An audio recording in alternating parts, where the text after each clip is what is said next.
Well, good evening and welcome. So tonight's video and process, we're going to be talking about the Sage International EBR Enhanced Battle Rifle chassis for the M1A or M14 platform. In front of us here we have my Springfield Armory SOCOM 16-inch M1A that I currently have installed in an OD Green Sage EBR chassis. The SOCOM 16, the shortened variant in 308 of the M1A, happens to be kind of my favorite rifle, and I've had it in this EBR chassis for a couple years, but I've finally decided to rip the Band-Aid off and go ahead and I'm going to place my EBR chassis up for sale. They are relatively rare, and 99% of that reason is simply weight. It is a very heavy rifle.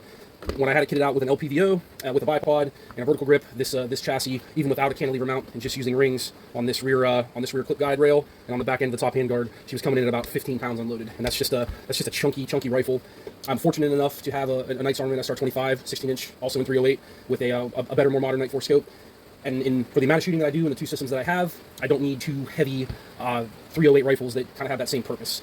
With that, as I'm a huge fan of the M1 Garand and the M14 system, like I mentioned, kind of my favorite rifle with that dogleg action, I decided to take this back into kind of like a quasi modern, just a more of a just interesting lighter weight 16-inch 308 build in my humble opinion, and pass this EBR chassis onto someone who really wants it and is really into that. And I will also mention my biggest beef with the Sage EBR chassis, bar none, is you'll notice it's manufactured in a certain state, and I just can't have something manufactured by that in that horrible place on my favorite rifle. So we'll just leave it at that. So yeah, we're gonna kind of talk about the installation of the EBR chassis, but we're going to do it in reverse here. And long ago, I was able to acquire this through a trade, actually, and part of that trade involved me taking the individual's rifle. He got an 18-inch Scout Squad M1A in this chassis, and he wanted a specific wood stock that I put on that gun for him, and turns out a couple years later, I'm back to doing the same thing. I have an extra, from an M1A loaded rifle, I have an extra wood stock here, and I also have a synthetic. But I missed the modularity of the standard M1A system, where you just simply remove the trigger group, and you can just pop that bottom stock off, which we'll show when we're fully reassembled here.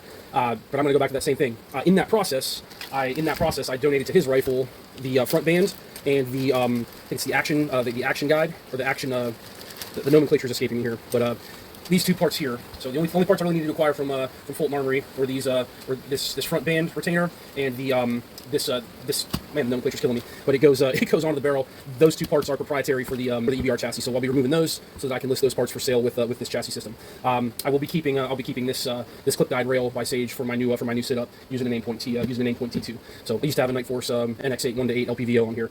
So with that, we'll start moving into the process of disassembling this rifle from the chassis. I also acquired, since I was doing an order from Fulton, and I do like to shoot this suppressed with a Huxworks can, I finally acquired one of the Fulton Armory adjustable gas plugs, which we'll install in this. We'll install in this when we get to that portion.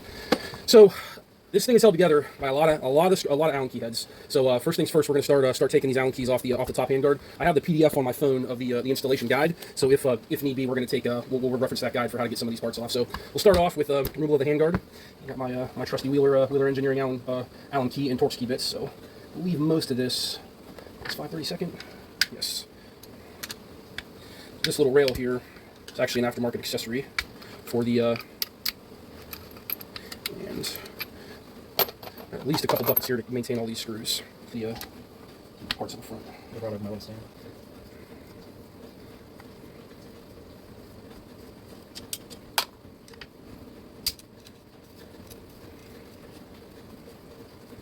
I know you prefer ratcheting, which are nice too, but yeah, it just slides right off. So yeah, it's just a, you can see there a little tip to finish off the barrel a little bit. You'll see a little bit of this is from a previous setup I had with this gun with this rifle painted. So now that I have it off, I'm going to take that paint off the barrel before we fully assemble it. So next, it looks like the screws that bolt into the side. These are larger than 5/32. I knew there were multiple key sizes.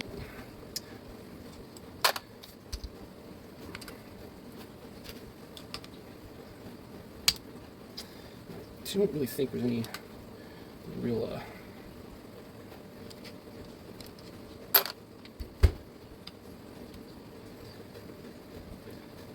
okay, now, so I believe now we just got to take the trigger pack out. I believe the action will come free from the chassis. So that was not a difficult portion. And the pistol grip and the telescope and stock are all there. This is a pretty good. This thing's in pretty good shape. Pretty good example. Adjustable cheek height. But it's just man, the weight of those with those steel tubes and the weight of this thing is pretty pronounced when you're actually holding it. So we'll set this off to the side to go to its new owner at some point. Actually, at this point, we're gonna go ahead and throw it in the vise, and I'm gonna start working on removing the front end of this, and then we'll tap this off once we get the front end off. So.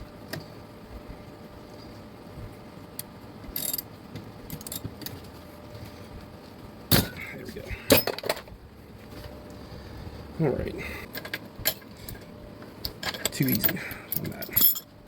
this now rotates off just by hand, which it does. This is actually a thread adapter. This M1As have a very unique thread, pitch. I do not know what it is, but this piece here allows you to add a thread, a 5/8x24 to add a standard 30 cal suppressor. That looks very fine. So that comes off. Now, for the last step, we have to remove this portion. That's the gas piston. We have to remove this portion off so that we can insert our two new full armory pieces onto the barrel. So what we need. Small roll pin came out, so lined out. Get a new polymer tray for parts. I've lost too many small parts in my day to fall for that. And then that just slides right out. And then I don't know how taut here this is going to come off with just a little bit of polymer hammer work. So huge amount of stress just alleviated off my shoulders because this is as far down as we need to take this weapon today. So now it's just putting it all back together. So I have a little bit of rust or corrosion there on the inside. So we'll clean up and add some lubrication to this. So Sage chassis part, all in really good shape still, thankfully. So now we have our basic. I'm going to take the bolt out too. So while I have the M1A all completely disassembled, I will go ahead and clean do a little maintenance on the bolt. I don't take the bolt fully down, but that bolt face looks pretty clean. For my favorite gun, I don't shoot this thing enough. But I'm going to go ahead and clean up some of that. Looks like just came off even by hand. Some of that surface rust. I'm going to go ahead and pour a little acetone on this barrel and take these spots off, and then we'll begin reassembling our action. So okay, so coming back to now we're going to kind of rebuild this, reassemble this from the ground up. It's going to be in this configuration, kind of like a tanker hybrid. The only one thing we might run into an issue on in putting the stock on, which is the final step anyways, is I don't know if this wood is inletted enough for the SOCOM 16 mount, and based on that feel right there, I don't know. But this was inletted for a M1A loaded, so it did have a heavier profile barrel. So we'll see. But if not, I'll have that stock inletted for this purpose at some point. So, but we have basically a bare SOCOM 16 M1A barrel here. So this will give us the opportunity to reassemble. And again, we removed the two proprietary Sage EDR parts, which are this action rod guide, which we replaced here with a slimmer, lighter weight, which doesn't have the screw points to screw the chassis into, and the spacer here, because the chassis is actually shorter. We have our front band, which will hold retains our top hand guard and our stock. So set the EDR parts off the side here, and these are Fulton Armory parts. Fulton Armory is kind of my jam for all things M14, but Springfield Armory is affordable, and back when I bought my actual rifles, Springfield was it. And although Fulton is a higher quality receiver, it's kind of cool. I have no problem with the cast receivers from Springfield; they hold up, and they do say Springfield Armory on them, albeit that's the modern company, not the actual U.S. Springfield Armory, but still has it there for its little nostalgia. So things first, we need to install our new action rod guide. Let's see if I can get it going. Oh, it's about dead on to me. Anything maybe favoring this side a smidge, but I'm sure with that, once that seating index, it'll be fine. So, all right. So we've reached the good enough for hoops. We'll go on next, and that kind of almost free floats in there. So we'll seat through that and maintains it in that position. So that's our spacer. So it lines up for our which goes in this direction using that washer. Seats in, it goes in.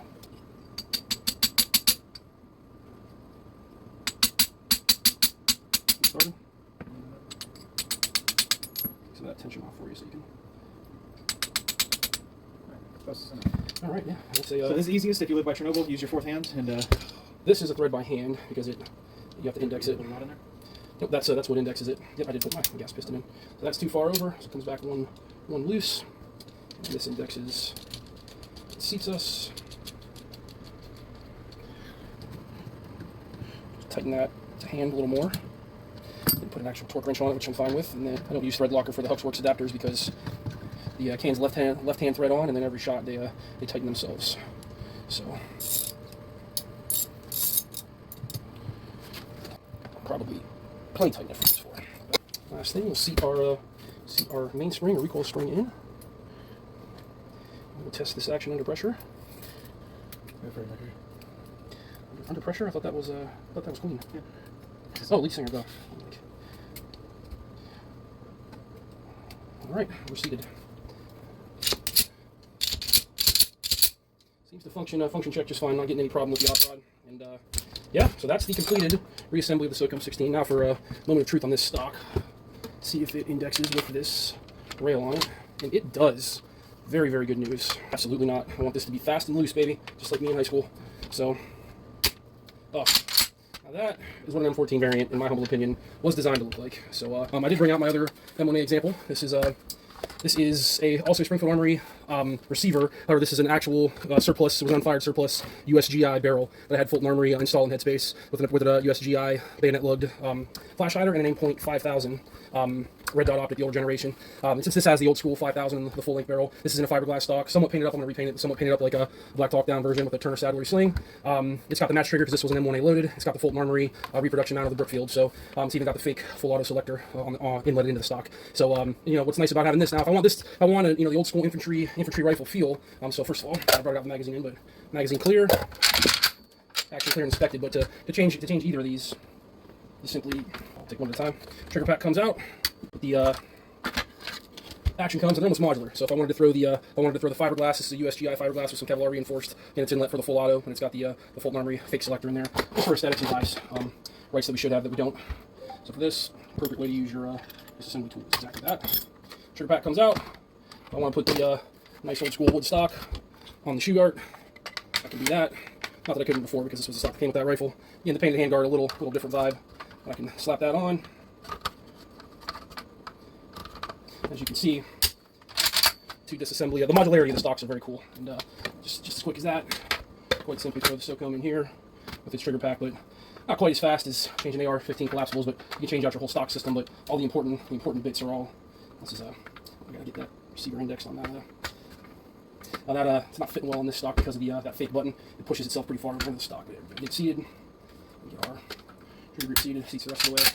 Now I can even have the SOCOM look like it has the fake selector. It's a little bit lighter weight with the fiberglass stock, but either way, we'll throw a sling on. But that's the pure aesthetic and vibe, the finished product we wanted to accomplish. And again, wood stock, aim.point T2 with the KAC battery cap, Surefire switch, Surefire cap, air socket light with the Malkoff head, Huxworks muzzle, Huxworks flash hider with a 5.8x24 adapter. Got the Fulton Armory adjustable gas plug, and the rest is all stock Springfield with forgot the Unity hub with their right arm. But that's the old meets the new. That's the project. Just appreciate you guys tagging along for however long you did. Putting up with our figuring it out. But I can tell you, I'm a very happy guy having this back to where I think she belongs. So have a good evening, guys.